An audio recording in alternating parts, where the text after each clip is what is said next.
in terms of Son Heung-min, Tom Allnut of the Times says that Tottenham, the hierarchy of Tottenham wants Sonny to retire at the club, but they have not yet been able to persuade him to extend his contract, which will have 1 year left in the summer. I kind of understand both positions. I think from Tottenham's point of view, we know that Son's not going to last forever, and we know how much he brings to the club. We know as well the quality of what he provides. I think even this season he's shown he's still got a lot to offer, and he's still our best attacker pretty much, even right now. I think it's also clear he does need to be managed a bit. He can't play every game like he used to, and he can't play 2 games a week for extended periods of time, and that's clearly affected his form. So there is a balancing act there. But from Son's point of view as well, he's 32, will be 33 beginning of next season.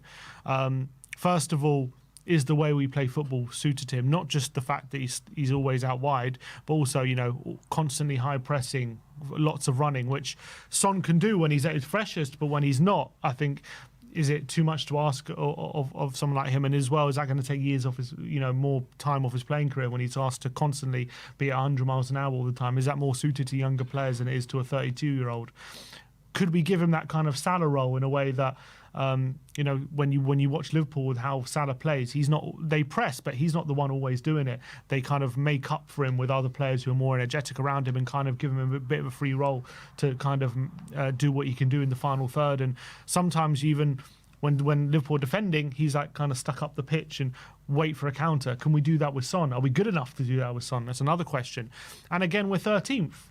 We're potentially going another season. We'll have to wait till we see what happens in Europa League, but it could potentially be another season without a trophy. With each season that passes, the reality of Son ending his career without a major trophy comes closer and closer, and that's unacceptable for someone of his stature in his career and someone with his quality. So I understand if he feels like I'm actually never going to win something here, and while I still have a few good years left, maybe I should leave. So I understand that point of view as well. So I think, and another point of view, to Tottenham, how long of a contract does Tottenham want to offer him? How much of a pay rise does Tottenham want to offer him? All these different things as well. Well, they're saying Tottenham want him to retire at the club. Yeah, but how much of a pay rise are they going to offer him off the back of that? He's currently on, I think, close to 200 grand a week. Yeah. Are they going to offer him a big pay rise on that, or is it going to be like, we'll just offer you an extension on the current terms? Like, I don't know what Tottenham's thinking is behind that. So I think it's a bit of a complicated situation. I think it would ease if Son was to have a really good run from now to the end of the season, and we go to that, go far in that Europa League and maybe win it, and he's scoring a lot of goals from now to the end of the season. Obviously, we manage him with rotation with Odegaard and things like that. Maybe he'll feel like, actually, there is still a role and this team is still going places. But if we have a really poor end to the season, he's not in top form, and we end up in mid-table mediocrity and no trophy, maybe we'll think like, actually, my time might be up here. Yeah, I think that's what it comes down to, merit and sporting integrity on the pitch. I feel like if it does look like Spurs are going in the right direction, because let's be frank about it, we haven't been going in the right direction for some time. And, Ange Postecoglou came in last season, it looked like, it was turning for the better.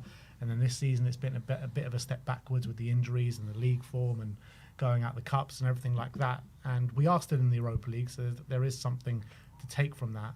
But I think Sonny, like you said, with the caliber of player he is, he needs to end his career with at least some sort of trophies in the trophy cabinet. And if he can't fulfill that at Spurs, then I would completely understand of him wanting to move away. But I do feel like, regardless of the money, I feel like if he feels Spurs are going in the right direction, and if he feels that Spurs, he can win those trophies at Spurs, he will stay. Yeah, but I agree. But there's another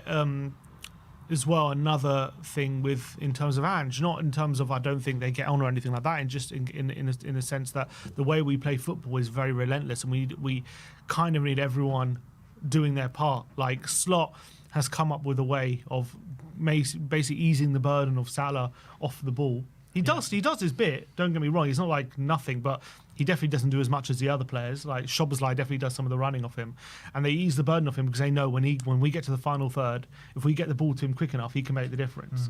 We kind of have to start doing that with Son, and I feel like we're just not doing that at the moment. We still ask him to run as hard as everyone else, and to be fair, at the moment we are as a team, we kind of need that as well. So it's not like I'm saying Ange's doing something wrong, but we need to get to a moment where we're very much more kind of stable team, and we can afford to kind of get Son in these more attacking positions without asking too much of a burn on him when he's this kind of age. And it's about whether we can afford to do that or not. Yeah, there is an element of that is true, but I do feel like in certain games he can still take up that role for the team. There's obviously a question if he can continue to do that over the next year or two. I have seen certain games, you look at, the Elfsborg game, the game last week, I can't remember who it was against, where he was just brilliant out on that left-hand side, and he was a constant threat, taking on his man, aggressive nature, pressing from the front. I mean, there are certain games that he can do it, but there's obviously that question mark, can he do it 2 times a week? Can he do it for the whole season, So what I would like to see is for Son to sign a new contract, but us to sign a top left winger so we can kind of share the minutes with him. Maybe that's Odegaard. Maybe the plan is to do that with Odegaard. I don't know. So maybe the right winger is the player that needs to come in, but definitely the burden needs to be shared, that's for sure. Either we manage him on off the pitch in the sense that we kind of give him those breaks, or if we are going to keep playing him consistently, you have to ease that burden on him to press, because otherwise you are just taking years of his career essentially. I don't know how much he can keep that up for. It's going to make his career a bit shorter, whereas look at Salah and his longevity. It's because over the this has happened because when he first came to Liverpool he was pressing as much as anyone, but in the last few years he's eased that. And it's not because Liverpool don't press as a team as much, it's just because they've got a plan for him. We need to do that with Sonny. Yeah. Well, let's hope that it does end with him signing a new contract. But I do kind of fear that next season might be the last we see of Sonny in a Spurs shirt. And, it's going to be a very sad day when Sonny does leave the club. Yeah, it's be an emotional last game. Whenever it happens, the end, let's hope it's not soon, but whenever it happens, let's just hope he has a trophy to show for it. Let's hope the last game is a cup final with him lifting something. Exactly.